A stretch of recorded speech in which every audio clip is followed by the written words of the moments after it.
Ayer, en las comisiones de la Cámara de Senadores, se discutió la reforma a las leyes de amparo. Como era de esperarse, el PRI, PAN y Movimiento Ciudadano estuvieron en contra de la propuesta, mientras que el partido Morena la respaldó. Durante la sesión, se mencionó que, aunque algunos senadores expresaron su apoyo a la reforma, al final será la votación la que determine el futuro de la misma. En un momento, un senador de Morena le recordó a Ricardo Anaya, es diputado y es líder del PAN, como él aprobó reformas en el pasado, como la reforma energética que implicó cambios en el sector de los combustibles. Se le recriminó que, en ese entonces, recibió grandes cantidades de dinero a través del Congreso.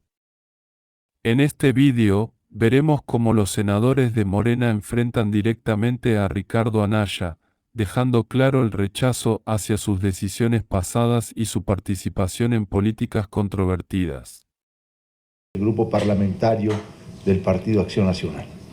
Gracias, presidente. Se respira ya un espíritu guadalupano, navideño, en esta intervención fraterno. A ver, por supuesto que es un ejercicio de congruencia para nosotros. Es un ejercicio de congruencia para nosotros votar en contra, porque nos opusimos con argumentos que podrán ustedes no compartir, pero ahí fueron vertidos con transparencia, tanto a la reforma judicial como a la reforma de inimpugnabilidad. Sería absurdo haber votado en contra de esas reformas y hoy avalar, digamos, la legislación secundaria que desdobla esas reformas. Entonces, yo lo que quisiera reflexionar para no repetir aquellos debates que ya hemos tenido, es que creo que estamos ante una discusión mucho más profunda que simplemente la legislación secundaria. Creo que aquí lo que se contraponen son dos visiones y ambas defendibles. Lo que creo que ha faltado es que ambas partes asuman con mayor valentía la defensa de su postura. O sea, por un lado tenemos la visión de Montesquieu, que decía todo hombre, en lenguaje inclusivo sería todo hombre y toda mujer, que tiene poder se inclina por abusar del mismo y va hasta que encuentra límites. Y de ahí la idea de que existan contrapesos, de ahí la idea de que exista un poder judicial que pueda inclusive revisar las decisiones del poder legislativo. Pero en contraposición a esa visión está, por ejemplo, Carl Schmitt, que ustedes hoy están asumiendo esa posición, pero no lo dicen con apertura y con transparencia. Él defiende, como ustedes, el poder centralizado para mantener estabilidad. Él defiende el estado de excepción, es decir, en situaciones de crisis como la que ustedes suelen plantear, dice él, como ustedes también suelen decir, es necesario un liderazgo fuerte para poder tomar decisiones rápidas, decisiones efectivas. Defiende la idea del Estado total, se opone a esta idea de la democracia liberal, donde hay pesos, contrapesos, división de poderes. Yo creo que el problema de fondo es que ustedes quieren disfrazar ese tipo de posiciones con argumentos democráticos, porque el problema de esta legislación secundaria es que lo que viene a reglamentar es, uno, la colonización que ya está en marcha del Poder Judicial. Es una realidad, todo mundo lo sabe. Ustedes como movimiento van a tener el control total del Poder Judicial, pues porque tienen el control de quién va a aparecer en las boletas, porque crearon un tribunal de disciplina de 5 personas cercanas a ustedes que se van a encargar en su momento de mantener el orden, la disciplina, porque no quieren que vuelva a haber una sentencia del Poder Judicial en contra de decisiones del Ejecutivo o del Legislativo que hoy ustedes ya controlan. Y por otro lado se está reglamentando la otra reforma constitucional, la de inimpugnabilidad, en donde llegaron al extremo de dejar establecido en la Constitución que aún en el caso de que hubiera una violación flagrante, como que no se reúnan los votos necesarios y un presidente de la Cámara, sea de diputados o de senadores, cante una mayoría, aún habiendo una violación flagrante de ese nivel, ya no existirá un recurso legal para poder controvertir esa decisión.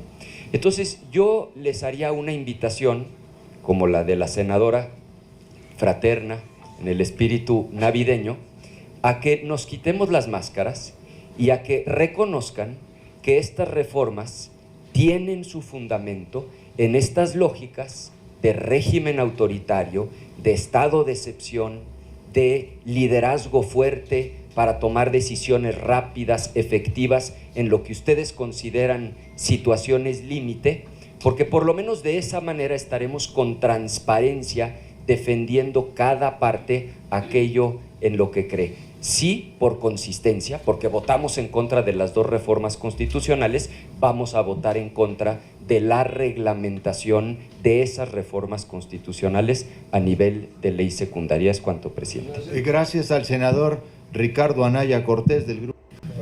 Lo que se les olvida es que el espíritu guadalupano, antes lo tenían ustedes, siempre traicionando al pueblo. La reforma energética, si no mal recuerdo, tú presidías el Congreso el 18 al 20 de diciembre por estas fechas, palo, el IVA, la señal que hicieron juntos PRI-PAN fue en marzo, pero los presupuestos llegaban por estas fechas, los gasolinazos, siempre se amparaban en la Virgen de Guadalupe para perjudicar al pueblo. Hoy es distinto. Sí son visiones diferentes y contrapuestas. Y a mí me parece que el acto de congruencia se vuelve en una necedad.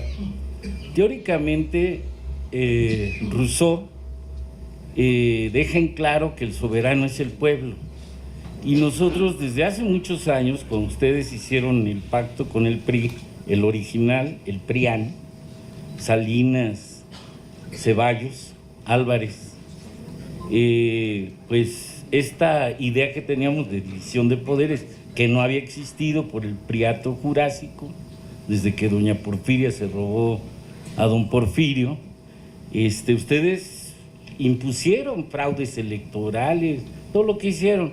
Y ahora, para entrar en materia, fíjense nomás esta joya de lo que estamos haciendo y lo que ustedes defienden, porque este es el fondo de la defensa que hacen. Nosotros estamos dando cumplimiento a esta disposición transitoria, en particular la reforma del 103-107 del amparo. Y en ella resaltamos la modificación del alcance jurídico a las resoluciones de amparo que resuelven la inconstitucionalidad o controversias constitucionales, en la cual no se permitirá dictar suspensiones contra disposiciones de carácter general y en ningún caso las sentencias que se dicten tendrán efectos generales, contrario a lo que plantean, porque fíjense ustedes que en el juicio de amparo la suspensión provisional o definitiva es una medida cautelar que tiene como finalidad paralizar temporalmente los efectos de los actos reclamados o en su caso establecer de manera provisional los derechos afectados mientras se decide el juicio de amparo en cuanto al fondo del asunto. Es decir, el objeto es asegurar la eficacia de la sentencia que se dicte, existiendo una relación indisoluble entre la suspensión y la sentencia.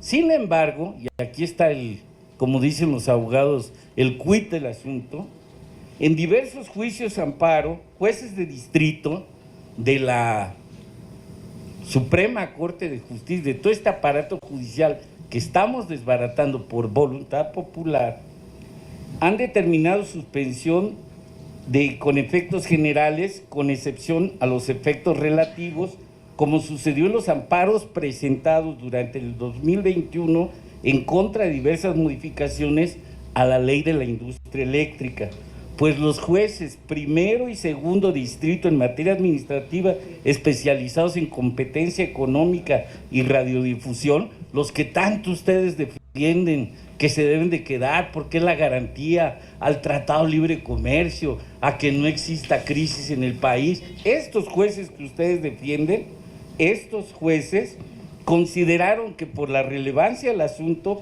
era necesario conceder la suspensión provisional con efectos generales a todos los participantes del mercado eléctrico mayorista. Este es el caso de Juan Pablo Gómez Fierro en el incidente de suspensión 240-2021, que determinó de no otorgar la suspensión general. Se puede favorecer a ciertos participantes del sector eléctrico, sus demás competidores, en perjuicio de los usuarios finales. ¿Qué hicieron cuando los jueces suspenden esta reforma que se había logrado eléctrica?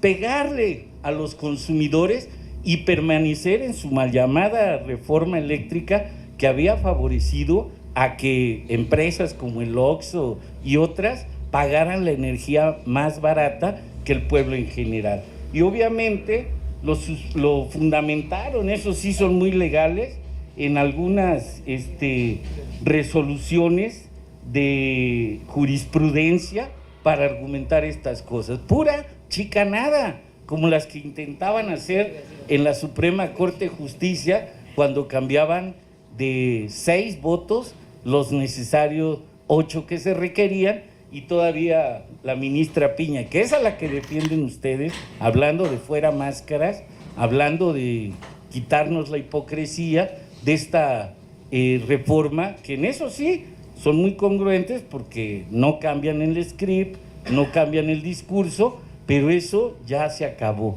por voluntad soberana de nuestro pueblo, y es lo que vamos a hacer el día de hoy, porque los senadores y senadoras de la Cuarta Transformación continuaremos en el proceso de reforma estructural del Poder Judicial de la Federación.